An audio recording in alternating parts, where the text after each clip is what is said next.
दोस्तों, आज के इस वीडियो में हम वट सावित्री व्रत की व्रत कथा को सुनने जा रहे हैं। पुराणों में वर्णित यह पवित्र कथा देवी सावित्री द्वारा अपने पति की मृत्यु हो जाने पर उनके प्राण यमराज के पास से वापस लाने की कथा है। इस व्रत कथा को सुनने मात्र से अखंड सौभाग्य की प्राप्ति होती है।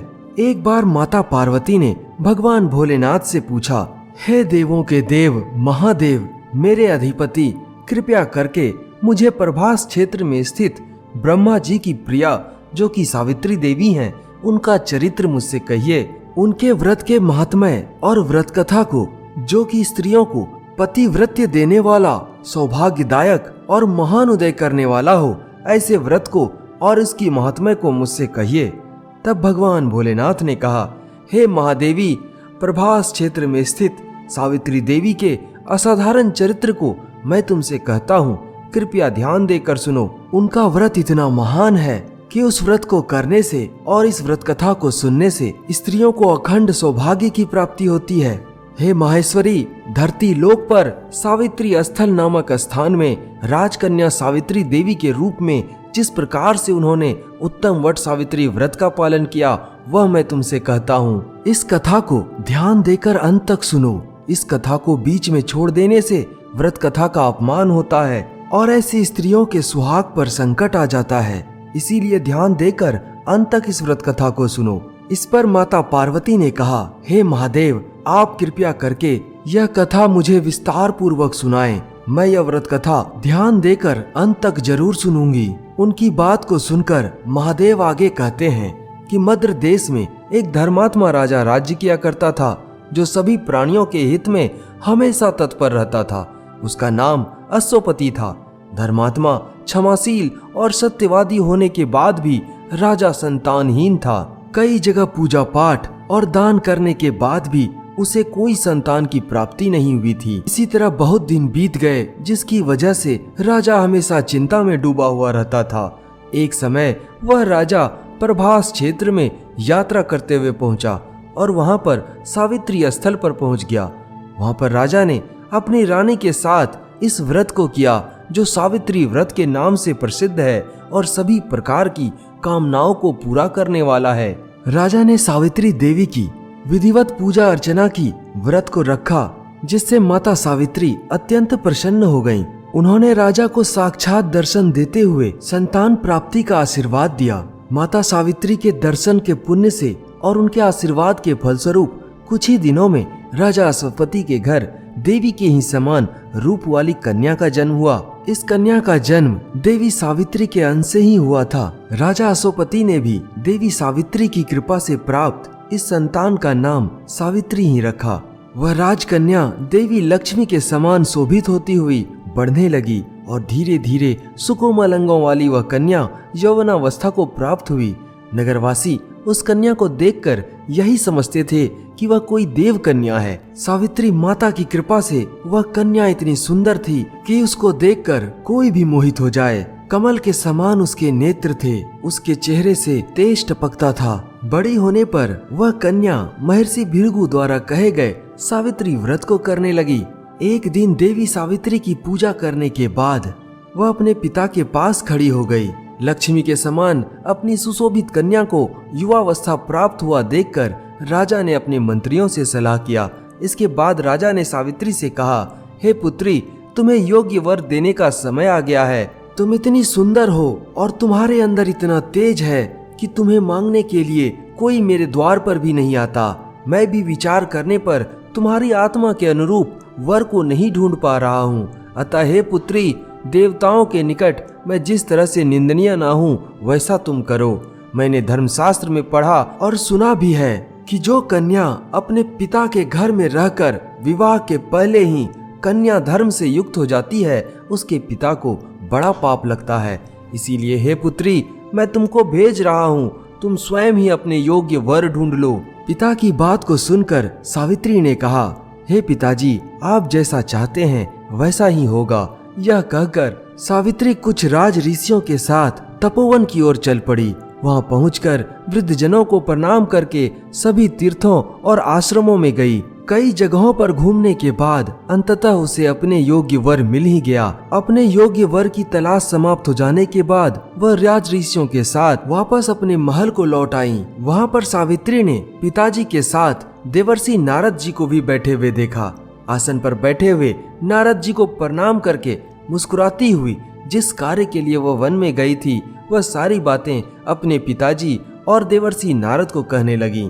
सावित्री कहने लगी, हे नारद जी, सल्व देश में धर्मात्मा धूम्रसेन नाम के एक विख्यात क्षत्रिय राजा हैं। वो दैव योग से नेत्रहीन हो गए हैं। रुक्मिन नाम के एक सामंत ने उनसे राजपाट छीन लिया है और वह अपने पुत्र और पत्नी के साथ वन में रह रहे हैं। उनका पुत्र बहुत ही सत्यवादी और धर्मात्मा है।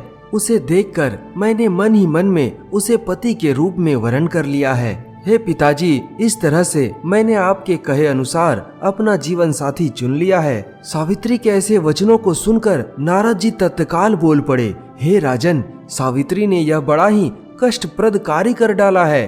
बाल बुद्धि होने से इसने केवल गुणवान मानकर सत्यवान को वरण कर लिया है। हालांकि सत्यवान में बहुत सारे गुण हैं। सत्यवान दान और गुण में रतिदेव के शिष्य के समान है। वह ब्राह्मणों की रक्षा करने वाला और सत्यवादी है। वह राजा ययाति के समान उदार, चंद्रमा के समान प्रिय लगने वाला, रूप में अश्वनी कुमार और बलवान में धूम्रसेन के समान है। लेकिन हे राजन, इन तमाम गुणों के बावजूद उसमें केवल एक दोष है जो उसके सभी गुणों पर भारी है। सत्यवान अल्पायु है, जिसकी वजह से आज से ठीक 1 वर्ष के बाद वह मृत्यु को प्राप्त हो जाएगा। नारद जी की बात सुनकर राजा अश्वपति ने अपने पुत्री से कहा, हे पुत्री, जिस तरह से नारद जी ने बताया कि सत्यवान अल्पायु है और आज से 1 वर्ष के बाद वह मृत्यु को प्राप्त हो जाएगा, तो तुम कृपा करके उससे विवाह करने का ख्याल अपने दिल से निकाल दो और किसी और को वर के रूप में वरण कर लो। पिता की बात का उत्तर देते हुए सावित्री बोली, हे पिताजी, राजा लोग किसी से कोई बात एक बार कहते हैं, ब्रह्मा जी भी एक बार ही कहते हैं और एक ही बार कन्या दी जाती है। ये तीनों कर्म एक ही बार किए जाते हैं, बार बार नहीं।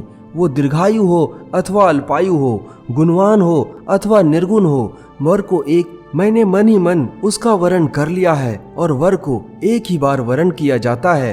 अब मैं दूसरे वर को वरण नहीं करूंगी। सावित्री के इस हठ को देखकर नारद जी ने कहा, हे राजन, यदि आपको उचित लगता हो तो आप अपनी पुत्री सावित्री का कन्यादान शीघ्र ही कर डालिए। अपनी पुत्री का हठ देखकर राजा ने शुभ मुहूर्त में विधि विधान पूर्वक सत्यवान के साथ सावित्री का विवाह करवा दिया।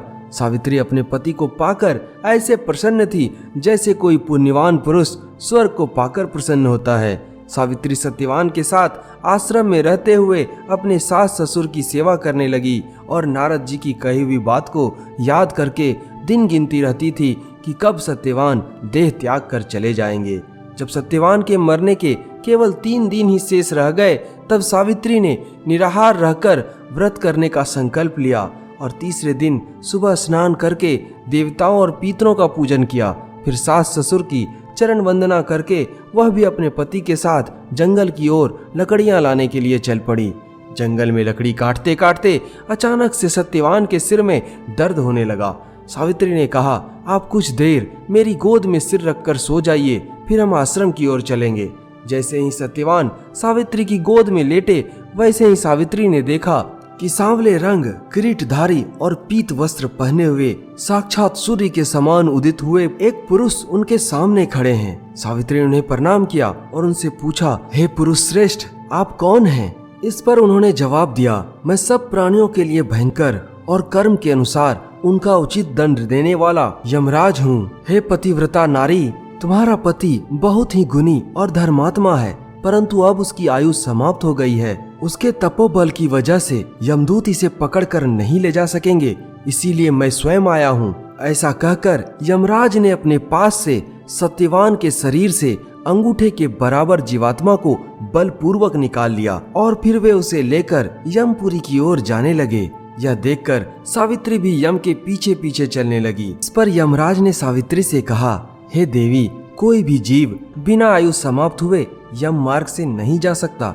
इस पर सावित्री ने कहा, हे देव, आप जैसे सज्जन पुरुष के साथ मैं चल रही हूँ, मेरे पति आपके साथ हैं तो मुझे आपके साथ चलने में कोई शर्म और ग्लानि नहीं हो रही है। दूसरी बात, स्त्रियों के लिए इस पृथ्वी लोक में पति को छोड़कर कोई अन्य स्थान नहीं है, अतः अब जहाँ मेरे पति जाएंगे वहीं मैं जाऊंगी। सावित्री की बातें सुनकर यमराज ने कहा, हे देवी, मैं तुम्हारी बातों से बहुत प्रसन्न हूँ। मैं तुम्हें वर देना चाहता हूँ। अपने पति की आयु को छोड़कर तुम कोई भी वर मांग लो। इस पर सावित्री ने कहा, हे देव, यदि आप मुझ पर प्रसन्न हैं तो आप मेरे सास ससुर को दिव्य ज्योति प्रदान करें। यमराज ने तथास्तु, ऐसा ही होगा कहकर आगे जाने लगे। लेकिन सावित्री फिर से अपने पति सत्यवान के पीछे पीछे चलती रहीं। यह देखकर यमराज ने कहा, हे देवी, तुम धन्य हो, लेकिन अब तुम वापस लौट जाओ। तब सावित्री ने कहा, हे भगवान, मुझे अपने पतिदेव के पीछे पीछे चलने में कोई परेशानी नहीं है। पति के पीछे चलना मेरा कर्तव्य है। यह सुनकर यमराज ने उन्हें फिर से एक वर मांगने को कहा। तब सावित्री बोली, हमारे ससुर का राज्य छिन गया है, कृपया करके आप उन्हें पुनः वापस दिला दें। यमराज ने सावित्री को यह वरदान भी दे दिया और कहा, अब तुम लौट जाओ। लेकिन सावित्री पीछे पीछे चलती रही। तब यमराज ने सावित्री को तीसरा और आखिरी वरदान मांगने को कहा। इस पर सावित्री ने कहा कि हे प्रभु, यदि आप मुझ पर प्रसन्न हैं तो मुझे 100 पुत्र होने का वरदान दें। यमराज ने सावित्री को वापस लौटाने के लिए जल्दी से तथास्तु कह दिया और आगे जाने लगे। तब सावित्री ने यमराज से कहा, हे प्रभु, मैं एक पतिव्रता स्त्री हूँ और आपने मुझे पुत्रवती होने का आशीर्वाद दिया है। यदि आप मेरे पति को लेकर चले जाएंगे तो मुझे 100 पुत्र होने का वरदान कैसे मिलेगा।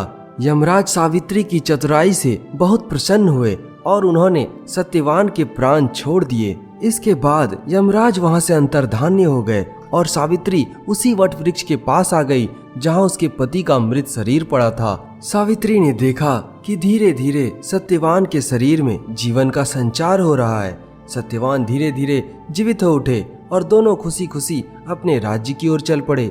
दोनों जब घर पहुंचे तो देखा कि माता पिता को दिव्य ज्योति प्राप्त हो गई थी। इस प्रकार और उनका छिना हुआ राज्य भी उन्हें वापस मिल गया था। इस प्रकार से सावित्री सत्यवान चिरकाल तक राज्य सुख भोगते रहे। कहते हैं, जो भी सुहागन महिलाएं वट सावित्री का व्रत करती हैं और इस व्रत कथा को अंत तक सुनती हैं, उनके वैवाहिक जीवन या जीवन साथी पर किसी भी प्रकार का कोई संकट नहीं आता और यदि किसी प्रकार आ भी जाता है तो वह स्वतः ही टल जाता है। दर्शकों, यदि आपको यह कथा पसंद आए तो इसे जरूर लाइक करें और कमेंट में जय मां सावित्री जरूर लिखें। ऐसे ही और वीडियोस देखने के लिए हमारे चैनल को जरूर सब्सक्राइब करें।